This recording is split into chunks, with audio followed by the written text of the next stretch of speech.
जय श्री कृष्णा। राधे राधे। मान्यताओं के अनुसार चैत्र माह के शुक्ल पक्ष की प्रतिपदा से ही भगवान श्री हरि विष्णु ने सृष्टि की रचना आरंभ कर दी थी। वहीं सतयुग का आरंभ भी चैत्र माह से हो जाता है। इस प्रकार से भगवान विष्णु के 10 अवतारों में से पहले अवतार मत्स्य अवतार अवतरित हुए एवं जल प्रलय के बीच घिरे मनु को सुरक्षित स्थान पर पहुंचाया गया, जिससे प्रलय के पश्चात नई सृष्टि का आरंभ हुआ। जगत जननी की कृपा आप सभी पर बनी रहे, इसी कामना के साथ चैत्र माह का प्रथम और दूसरा अध्याय आप सभी के लिए इस वीडियो में लेकर के आई हूँ। तो जैसा कि श्री गणेश जी के चरण कमल के पराक्रम, जो कि देवेंद्र के मस्तक पर विराजमान मंदार पुष्प के परागणों के समान, और साथ ही जिन्हें आराधना करने से स्वयं ब्रह्मा जी इस जगत के सृष्टि करता हुए, भगवान विष्णु पालन करता हुए, भगवान शिव संहार करने वाले हुए, वही योगी जन जिनका ध्यान करते हैं और तथार्थ जानने वाले मुनिगण जिन्हें परा मूल प्रकृति कहते हैं, स्वर्ग तथा मोक्ष प्रदान करने वाली उस जगत जननी भगवती को मैं प्रणाम करता हूँ, जिन्होंने स्वेच्छा से इस जगत की सृष्टि करके और इसका निर्माण किया तथा स्वयं जन्म लेकर भगवान शिव को परिरूप से प्राप्त किया और शंभु ने कठोर तपस्या से उन्हें पत्नी के रूप में स्वीकार किया तथा जिनका चरण अपने हृदय पर धारण किया, वे भगवती आप सबकी रक्षा करे। तो जैसा कि एक बार नैमिषारण्य में शौनक आदि महर्षियों ने देवताओं से श्रेष्ठ मुनिवर श्री सूत जी से कहा, हे महानते, अब आप स्वर्ग तथा मोक्ष का सुख प्रदान करने वाले उस पुराण का वर्णन कीजिए जिसमें माता भगवती की उत्तम महिमा का अनंत भी विस्तार पूर्वक वर्णन किया है और जिससे यथाविधि श्रवण करने से दिव्य ज्ञान से रहित मनुष्यों में भी नवधा भक्ति उत्पन्न हो जाए। तब सूत जी बोले, महाभागवत नामक इस अत्यंत गोपनीय पुराण का वर्णन सर्वप्रथम भगवान शिव ने महात्मा नारद जी से किया था। पूर्व काल में उन्हें फिर स्वयं भगवान व्यास ने भक्तिनिष्ठ महर्षि जैमिति के लिए श्रद्धापूर्ण कहा था और फिर उसी को मैं आप लोगों से कह रहा हूँ। इसे प्रत्यक्ष पूर्ण गोपनीय रखना चाहिए तथा कभी भी प्रकट नहीं करना चाहिए। इसके श्रवण करने तथा पाठ करने से दिव्य को जो पुण्य प्राप्त होता है, भगवान शिव भी 100 वर्षों से उस पुण्य का वर्णन करने में असमर्थ हैं। तो फिर मैं उसका वर्णन कैसे कर पाऊंगा, क्योंकि वह पुण्य असीमित है। यह सुनकर सभी ऋषिगण विस्मित एवं अत्यंत ही हर्षित हुए। उन श्रेष्ठ मुनियों ने वेद वेदांतों के श्रेष्ठ सूत जी से पुनः कहा, हे ऋषिगण, बोले मुनिवर, जिस तरह से वह श्रेष्ठ पुराण इस पृथ्वी लोक में प्रकाशित हुआ, आप कृपा करके उसका यथार्थपूर्ण वर्णन कीजिए। तभी सूत जी बोले, समस्त धर्मशास्त्रों में वक्ता सभी वेद विधियों से श्रेष्ठ धर्म यज्ञ ज्ञान संपन्न महान बुद्धि वाले महामुनि भगवान महर्षि व्यास जी का 18वां पुराणों की रचना करने पर भी किसी प्रकार से संतुष्ट नहीं हुए। उन्हें चिंता हुई कि यह महापुराण परम श्रेष्ठ है, जिससे बढ़कर दूसरा कुछ भी नहीं है। इस पृथ्वी तल पर माँ भगवती का परम तत्व तथा विस्तृत महात्म्य इसमें विद्यमान है। देवी तत्व से अनभिज्ञ मैं इसका वर्णन कैसे कर सकता हूँ। ऐसा सोचकर उसके मन में बड़ा ही मोक्ष हुआ। महाज्ञानी महेश्वर शिव जिनके तत्व को भली भांति नहीं जानते हैं, जिनके परम भक्त को जान पाना अत्यंत ही कठिन है, ऐसा विचार करके परम बुद्धिमान तथा दुर्गा भक्ति परायण व्यास जी ने हिमालय पर्वत पर जाकर कठोर तपस्या की। उनकी तपस्या से प्रसन्न होकर भक्तों से स्नेह रखने वाली माँ भगवती सवाणी के अदृश्य रूप में आकाश में स्थित होकर उनके यह वचन कहा कि जहाँ ब्रह्मलोक के समस्त श्रुतियाँ विद्यमान थी, आप वहाँ पर जाइए। वहाँ आप मेरे संपूर्ण परम तत्व को जान लेंगे। वहाँ श्रुतियों के द्वारा मेरी स्तुति की जाने पर मैं प्रकट होंगी और आपकी जो भी अभिलाषा होगी उसे मैं पूर्ण करूंगी। तदंतर भगवती की आकाशवाणी सुनकर महर्षि व्यास जी ब्रह्मलोक गए।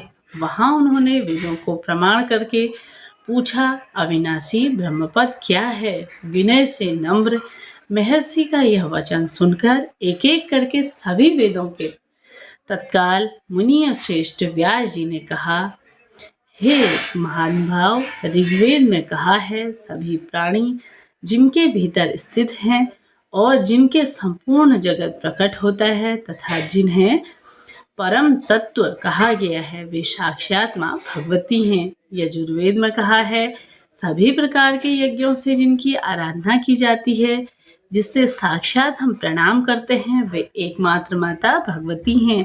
सामवेद में कहा है, जो इस समग्र जगत को धारण करती हैं तथा योगीजन जिनका चिंतन करते हैं और जिनसे यह विश्व प्रकाशित है, वे एकमात्र भगवती दुर्गा इस जगत में व्याप्त हैं। अथर्ववेद में कहा है, भगवती के कृपाण लोग भक्तिपूर्ण जिन देवी श्री का दर्शन करते हैं, उन्हीं भगवती दुर्गा को लोक परम ब्रह्म कहते हैं। तभी सूत जी बोले, वेदों का यह कथन सुनकर सत्यवती पुत्र व्यास जी ने निश्चय रूप से मान लिया कि भगवती दुर्गा ही परम ब्रह्म है। ऐसा कहकर उन वेदों में महामुनि व्यास जी ने पुनः कहा, जैसा हम लोगों ने कहा है वैसा ही हम प्रत्यक्ष दिखाएंगे। ऐसा कहकर सभी श्रुतियां सच्चिदानंद विग्रह वाली शुद्ध रूपा तथा सर्वदेही परम श्रेष्ठी का सनत्व करने लगे। वेदों में कहा है, दुर्गे आप कहा है, हे भगवती, चार भुजाओं से सुशोभित उनके शरीर की प्रभा नवीन मेघ के समान थी। वे क्षण क्षण में कभी 2, कभी 4 भुजाएं, कभी 10, कभी 18, कभी 100 तथा कभी अत्यंत भुजाओं से युक्त होकर दिव्य रूप धारण कर लेती थी।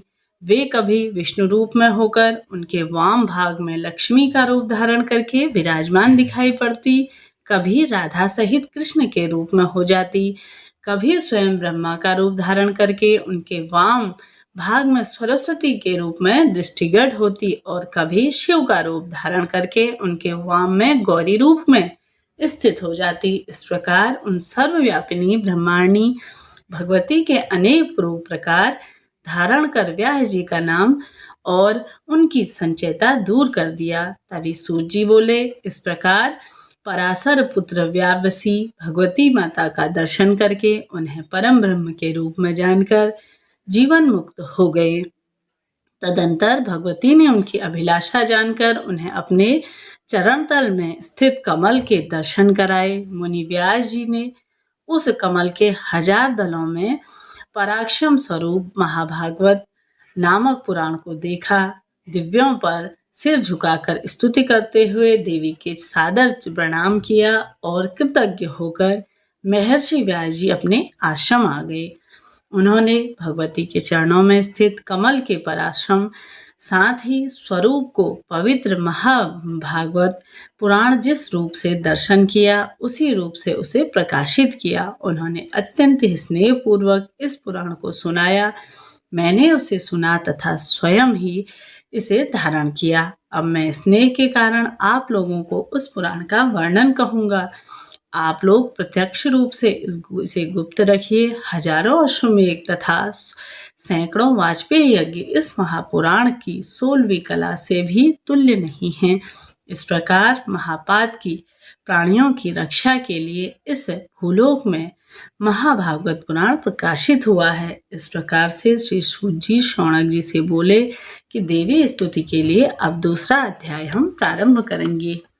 दूसरे अध्याय में सूत जी बोले, बहुत से पौराणिक आख्यानों का श्रवण कर लेने के बाद मुनिश्रेष्ठ जैमिनी ने भूमि पर दंड की भांति गिरकर व्यास जी को प्रणाम करके उनके आदर पूर्वक पूछा। जैमिनी बोले, समस्त वेद वेदांतों में श्रेष्ठ मुनिवर आपको नमस्कार है। महानते, इस लोक में आपसे बढ़कर वक्ता कोई नहीं है और आपके मुखारविंद में पूर्णमयी कथा सुनकर मैं कृतार्थ हो गया हूँ और साथ ही इससे कोई संदेह नहीं है कि अब एक दूसरी बात जो कि मेरे मन में चिरकाल से स्थित है उसके विषय में सुनना चाहता हूँ। जगत के आदि से उत्पत्त भक्तों के दुर्गम कष्टों को दूर करने वाली, तीनों लोकों की माता, नित्य स्वरूपा सच्चिदानंदिनी जो भगवती दुर्गा हैं, ब्रह्मा आदि देवताओं के लिए भी दुर्लभ, जिनके दोनों चरणाविंदों को अपने हृदय कमल पर धारण करते हुए विश्व विश्वेश्वर शिव शंकर साथ ही स्वरूप में स्थिर हैं, उनके अनुमन महात्म का आपको जो संक्षेप में वर्णन है वह मुझे सुनाइए, उससे मेरी तृप्ति होगी। अतः महाभाग अब आप उसका विस्तार और वर्णन कीजिए। साथ ही मुनिश्रेष्ठ मैं आपको नमस्कार करता हूँ। यह मनुष्य शरीर अत्यंत ही दुर्लभ है। अनेक सैकड़ों वर्षों में बाद इसकी उत्पत्ति हुई। साथ ही माता भगवती महात्मा का श्रवण नहीं किया, उसका जीवन ही व्यर्थ है। तो चलिए उनका वचन सुनकर सत्यवती पुत्र व्यास जी ने मुनिवर जैमिनी की प्रशंसा करते हुए कहा कि व्यास जी बोले, महामुनि आप परम भक्त तथा ज्ञान से युक्त हैं। आपने इस समय बड़ी ही कल्याणप्रद बात पूछी है। इसके लिए आप साधुवाद के पात्र हैं, जिनका श्रवण करके भक्ति और धर्म में से शून्य महान पापी भी मनुष्यों का भी इस लोक से पूर्व जन्म तक नहीं होता और जिसे सुनकर पापी मनुष्य ब्रह्म हत्या आदि पातकों से भी छूट जाता है, उस कथा को आपको मैं सुनाना चाहता हूँ। अतः आप परम भाग्यशाली हैं। मुने, ब्रह्म हत्या आदि समस्त पाप भी तभी तक मनुष्य को ग्रस्त किए रहते हैं जब तक भगवती का चरित्र उनके कान में पड़ नहीं जाता। यदि सैकड़ों पाप किए हों मनुष्य भी इस दुर्गा चरित्र का श्रवण करता है तो उसे देखकर यमराज भी अपना दंड छोड़कर उसके चरणों में गिर जाता है। मुने, उन भगवती की अतुल्य महात्म को बता सकने के भला कौन समर्थ है, जिनका महात्म का अपने 5 मुखों से भगवान शंकर भी वर्णन नहीं कर सकते। वाराणसी के क्षेत्र में भगवान शिव स्वयं उन भगवती का ही ब्रह्म संज्ञ तारक महामंत्र को जो गुरु कृपा से मुझे प्राप्त हुआ है, उसे तत्पूर्वक आकर मुमुक्षुत्र जनों के कान में कहते हुए उन्हें निर्वाह नामक महामोक्ष वर प्रदान होता है। तो मोक्ष का निर्वाण पदक प्रदान करने वाली हे भगवती, सभी मंत्रों की एकमात्र बीज स्वरूपणी महामंते, सभी वेद मोक्ष प्रदान करने वाली उस भगवती को वहाँ के समस्त मंत्रों की अधिष्ठात्री देवी कहा जाता है। तो जैसा कि खरगोश, मच्छर आदि तथा जो भी अन्य प्राणी इस पृथ्वी में हैं, उन्हें भी मोक्ष देने वाली भगवती शिव वाराणसीपुरी के दुर्गा यह तारक मंत्र कान में स्वयं प्रदान किए हैं। तभी मुनिश्रेष्ठ जैमिति एकाग्रित होकर आप उसे सुनिए। एक समय की बात है, सभी देवतागण मंदक पर्वत पर एकत्रित हुए। वहां पर गंधर्वों सहित सभी ऋषिगण भी आए और तभी विकसित पुष्पों से गंध की दिशाओं से सुरक्षित करने वाले सुमेरु शिखर के समान प्रतीत होने वाले रणिक गिरिश्रेष्ठ मंदार चंद्र के पृष्ठ पर बैठे हुए भगवान कृष्ण और भगवान शिव को देखकर महर्षि नारद जी मुनि हाथ जोड़कर विनम्रता पूर्वक भगवान शिव से बोले, भक्तों पर कृपा करने वाले तथा तीनों लोकों के वंदनीय देवों, ज्ञानियों के श्रेष्ठ और विशुद्ध आत्मा वाले आप ही ब्रह्मा नाम से जाने जाते हैं। आप ही परमेश्वर, केवल आप ही वास्तविक तत्व को जानते हैं। आप तीनों लोकों को पवित्र करने वाली गंगा जी की को आदर पूर्वक अपने सिर पर धारण करने वाले हैं। चंद्रमा को अत्यंत सुंदर देखकर आपने उन्हें अपने सिर में धारण किया हुआ है। इस समय मैं आपसे जो भी पूछूं उसे आप मुझे बताएं कि कृपा करें। महेश्वर स्वयं आप भगवान शिव और जगतपति ब्रह्मा इन देवताओं की भक्तिपूर्ण उपासना करने से परम पद प्राप्त होता है, तो फिर तप के द्वारा आप लोगों का उपादेश्य देवता कौन है? आपके समान इस बात को वाणी से बताने में इस भूमंडल के कोई और भी समर्थ हैं? कृपा करके मुझे महेश्वर इसके बारे में बताइए। तब व्यास जी बोले, मुनिश्रेष्ठ जैमिति इस प्रकार उन देवर्षि नारद का वचन सुनकर और उस पर बार बार विचार करते हुए महादेवी ने उनसे यह कहा।